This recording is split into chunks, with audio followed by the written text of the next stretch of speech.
The first time the HOA president tried to take my land, she showed up smiling with a peach cobbler and called me neighbor. The second time, she sent county inspectors to threaten me with fines on a road I built with my own hands. By the third time, there was an $80,000 excavator sitting at the edge of my property at sunrise while a sheriff deputy stood beside me waiting to see who was stupid enough to cross the chain I'd locked across the road. And the whole time, they had no idea I used to spend my life drawing legal property lines for a living. My name's Warren Delaney. I'm 63 years old, retired now, at least technically, and before all this happened, I honestly thought the rest of my life was going to be simple. Coffee on the porch, maybe some fishing, maybe finally learning how to sit still long enough to enjoy retirement without feeling guilty about it. My wife, Claire, used to joke that I'd probably die holding a survey stake and yelling about boundary markers. She passed in 2019. Cancer, fast and ugly. And after she was gone, I didn't really know what to do with myself anymore. So I moved full-time into the cabin we planned to retire in together. Little place on Blackwater Lake out in northern Tennessee. Nothing fancy, just cedar walls, a metal roof, and enough silence at night to hear frogs down by the shoreline. I bought the land back in the 90s before any of the development showed up, before the fancy gates and clubhouse and golf carts started crawling all over the hills. Back then it was just woods and mud roads and one beautiful stretch of lake nobody seemed to care about yet. I paid $40,000 for 2.5 acres, and everybody told me I was crazy. 25 years later, suddenly everybody wanted what sat behind my backyard. That's usually how greed works. People ignore something until somebody else proves it has value. About 6 months after I moved in permanently, a woman named Vanessa Crane knocked on my front door, carrying that peach cobbler like we were old friends. Mid-50s, expensive haircut, white capri pants, smile sharp enough to cut glass. "Welcome to Ashwood Cove," she said, standing there like she already owned the place. "I'm the HOA president. We all just wanted you to know we're thrilled to finally have somebody living here full-time." I invited her onto the porch because that's what decent people do. And for the first 15 minutes, she was charming as hell. Told stories about neighborhood cookouts, families kayaking on the lake, children learning to fish at sunset, all painted real pretty, almost enough to make me forget she was carefully steering toward something. Then she finally looked down toward my shoreline and said it. The previous owner always let the community use the beach access down there. "I'm sure you'll continue that tradition." She said it casually, but not really like a question. More like a woman checking whether a waiter remembered her usual order. I didn't know much about HOA politics back then, and honestly I didn't care. I told her as long as people respected the land, cleaned up after themselves, and didn't throw drunken parties, I had no problem with families using the shoreline now and then. Vanessa smiled too quickly when I said yes. Looking back, that should have been my first warning, because what I thought was neighborly permission, she heard as surrender. For the next several months, everything stayed peaceful enough. Kids came down during weekends, couples floated around in kayaks, somebody always waved if they saw me sitting on the porch. Honestly, I started thinking maybe Claire would have liked this place after all. Then one cold morning in early December, I walked down to the Ashwood Clubhouse to drop off my annual dues, and taped inside the front lobby window was a giant architectural rendering for something called the Ashwood Marina Expansion Project. Big wooden dock, covered pavilion, solar lighting, boat slips, fire pit area, estimated budget, $92,000. And sitting right there in the middle of the rendering was my shoreline, my property, my road. I stood there staring at it long enough that one of the office girls asked if I was okay. I drove home in silence, unlocked my filing cabinet, and pulled out the original survey I'd stamped myself back in 1997. Then I traced the property line with my finger all the way down to the lake. No easements, no public access, no shared usage rights, nothing. That beach belonged to me, every inch of it. I called Vanessa before sunset. She answered, sounding cheerful. Exciting project, isn't it? Did anybody ask permission to build on my land? I asked. There was this little pause, barely half a second, but enough. Then she laughed. Actually laughed. Warren, the community has used that shoreline for nearly 20 years. That's not what I asked. Her voice cooled immediately. It's considered community access. Show me the easement. Silence. The what? The legal document giving your HOA rights to my property. Another silence, longer this time. And right there, before she even answered, I already knew exactly what kind of war this was about to become. Vanessa finally cleared her throat and said, there may not be a formal easement recorded, but the community has established access through consistent use. I leaned back in my chair and honestly almost smiled because I'd heard that exact sentence before, usually right before somebody lost a lawsuit. Consistent use doesn't override ownership, I told her. And if your HOA starts construction on my property, I'll shut it down personally. Her tone changed right there. The fake sweetness disappeared so fast, it was almost impressive. You need to think about the bigger picture, Warren. 200 families rely on that lake access. Then maybe your board should have secured legal access before promising it to them. She hung up on me after that. Just dead silence and click. I sat there for a minute staring out at the water while dusk rolled over the lake. And for the first time since moving there, I had this sinking feeling in my gut that peace was officially over. That night, I called an old friend named Elena Navarro, real estate attorney out of Knoxville, one of the sharpest people I've ever met. We'd worked together years earlier during a commercial land dispute that got so ugly somebody tried to move a creek with a bulldozer in the middle of the night. Elena listened quietly while I explained the situation. Then she sighed and said, Warren, you're legally right, which unfortunately means they're probably going to make your life hell. How bad? HOAs don't fight fair when property values are involved. She wasn't wrong. Things escalated almost immediately. 2 days later, I found a laminated construction notice hammered into the sand near my shoreline announcing phase. One of the marina project would begin January 15th. They hadn't even waited for a response. That's when I stopped trying to be polite. I ordered trail cameras, motion sensors, extra floodlights, cloud storage backups. Hell, I even bought a dedicated laptop just for evidence tracking. Every interaction got documented. Every email saved. Every conversation logged with dates and timestamps. I'd spent too many years in surveying disputes not to recognize when somebody was building a false narrative. And Vanessa was absolutely building one. Around Christmas, the cameras started catching things. Residents walking onto the property after dark. Teenagers dragging kayaks down my access road. One guy actually tied a hammock between two trees 20 feet from my dock like he was at a damn state park. I didn't confront anybody yet. I just collected footage quietly. Let them get comfortable. Let them assume they own the place. Then came the county violation notice. January 4th. Certified mail. According to the letter, I had illegally obstructed a shared access route and faced daily fines unless I removed barriers from the road leading to the lake. I read the thing 3 times at my kitchen table before I started laughing. Not because it was funny, because it was sloppy. They referenced a subdivision plat filed 8 years before my road even existed, which meant somebody at county zoning either didn't do basic research or somebody leaned on them to skip it. Elena thought the same thing. Somebody's pulling strings, she said. Find out who. That answer came quicker than expected. My neighbor, Denise Harper, stopped by one evening carrying a casserole dish and enough gossip to burn down City Hall.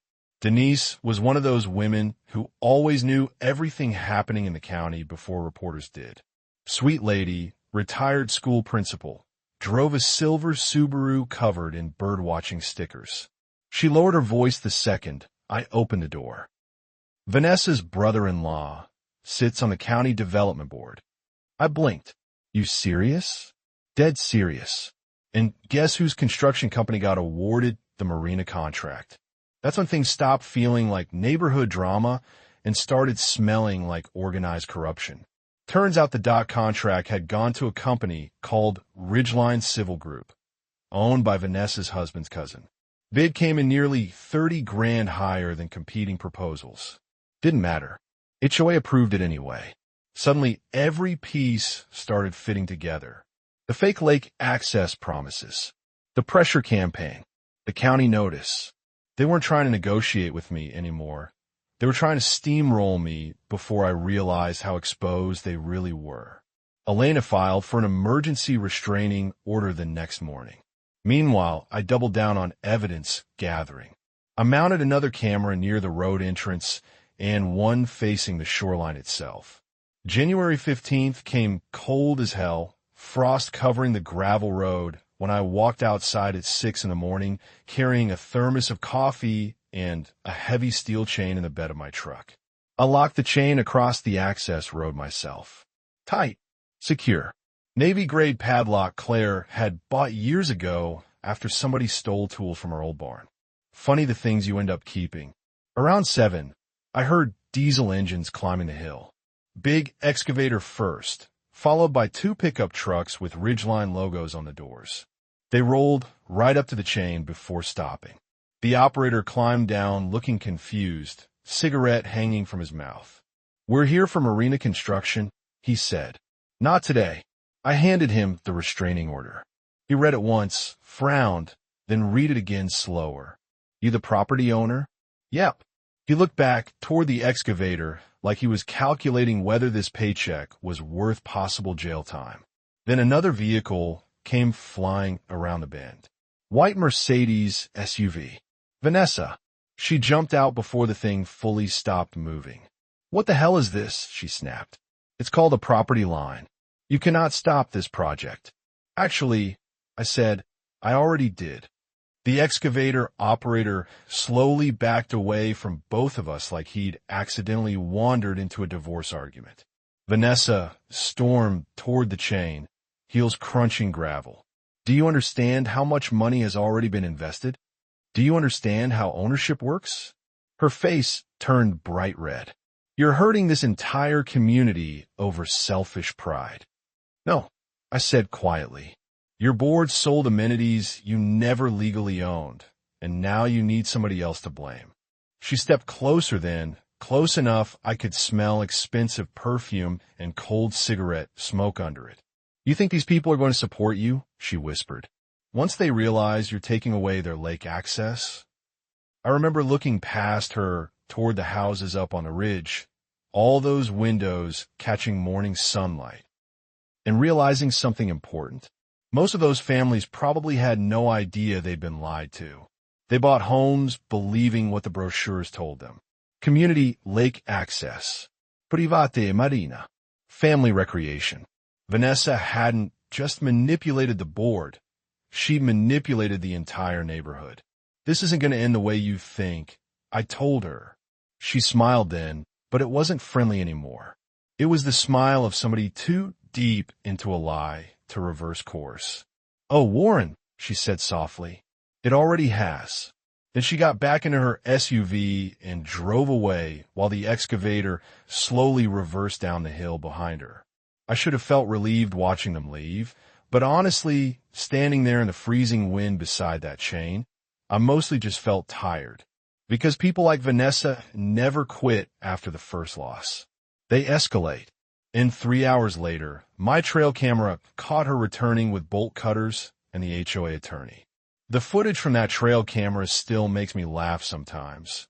Not because it was funny then, but because grown adults with country club memberships really thought they were going to break onto private property like characters in a low-budget crime movie.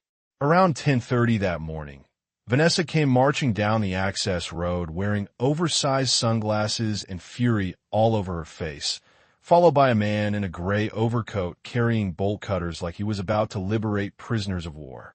The HOA attorney walked behind them, looking deeply uncomfortable already. They stopped at the chain. Vanessa pointed at the lock. "Cut it." The guy squeezed the handles. Nothing happened. Tried again harder. Still nothing. "What kind of damn lock is this?" he muttered. "The kind built for people who think rules don't apply to them. I said from behind them. All three jumped. The attorney actually cursed under his breath. I'd walked down through the trees, carrying coffee like I was heading to a picnic. Vanessa spun around furious. You can't imprison an entire neighborhood. Pretty sure prison is walls, I said. This is just a chain. The attorney stepped forward, trying to sound authoritative. Mr. Delaney, your behavior is creating substantial financial damages for the HOA. And trespassing with bolt cutters probably isn't helping your case either. He immediately backed away from the lock after that. Smart man. Vanessa, unfortunately, was not smart enough to stop. Over the next month, she launched a full-scale war campaign against me. HOA emails calling me hostile and unstable. Anonymous social media posts accusing me of threatening residents. Somebody egged my truck twice. My mailbox disappeared one night entirely, post and all. I found it half submerged near the creek 3 days later. And through all of it, I kept documenting everything. Every threat, every voicemail, every fake violation notice. That's the thing about people who run on entitlement. Eventually they get sloppy because they stop believing consequences apply to them. Then came the moment everything cracked open. A local reporter named Caleb Mercer called asking for comment about possible corruption involving Ashwood Cove development contracts. Turns out somebody inside county zoning had leaked emails connecting Vanessa's family to the marina deal. Caleb met me at a diner 20 miles away because by then half the neighborhood acted like I was public enemy number one. He slid a folder across the table while waitresses refilled coffee around us. You need to see this. Inside were campaign donation records, contractor bids, zoning emails, enough smoke to choke a forest fire. Vanessa's relatives had profited from multiple HOA projects for years. Inflated landscaping contracts, security upgrades, maintenance deals, and right in the middle sat the marina project tied directly to my shoreline. She promised residents private lake amenities during home sales, Caleb said, but legally they never had access. I know. You realize this could become fraud litigation? Oh, I realized. So did Vanessa once Caleb's article went live. Overnight, the entire narrative shifted. Residents who'd spent weeks blaming me suddenly started asking dangerous questions. Why had they paid special assessments for amenities the HOA didn't own? Why were construction contracts always going to Vanessa's relatives? Why had county officials threatened a homeowner using false zoning claims? Ashwood Cove started eating itself alive after that. Board members resigned. Emergency meetings turned into shouting matches. One homeowner threatened a class action lawsuit in front of 50 people at the clubhouse. Another demanded a forensic audit, while somebody in the back screamed Vanessa should be arrested. And through all of it, she still refused to admit she'd lied. That's the part that fascinated me most. Some people would rather burn everything down than say the words I was wrong. The court hearing finally arrived in April. Packed courtroom, residents everywhere. Caleb sitting in the press, wrote, typing nonstop. Vanessa showed up dressed in white like she was attending church instead of a property injunction hearing. Elena absolutely dismantled them. Calmly, methodically. Survey maps, deeds, tax records, camera footage. Then she introduced the email. The one Vanessa sent privately to board members over a year earlier. We need to secure the easement before Delaney realizes there isn't one. You could actually hear people in the courtroom inhale at the same time. Vanessa's attorney closed his eyes for about 3 full seconds like his soul temporarily left his body. The judge stared at the email, then at Vanessa, then back at the email again. So your board knowingly marketed access rights you did not legally possess? Nobody answered. Interesting, the judge said quietly.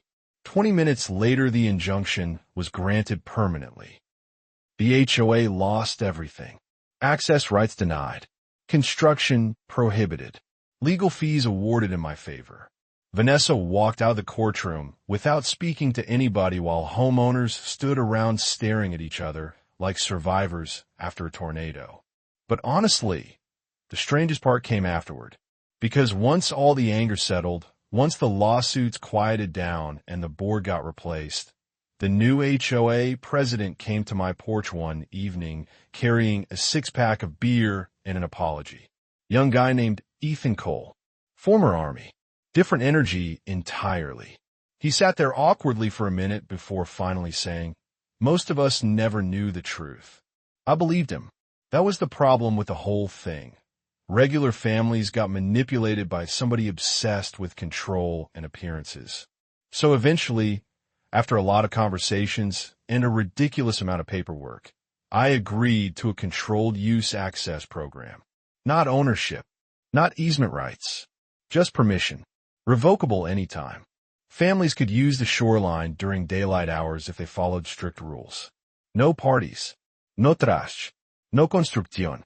And weirdly enough, once entitlement disappeared, respect showed up instead.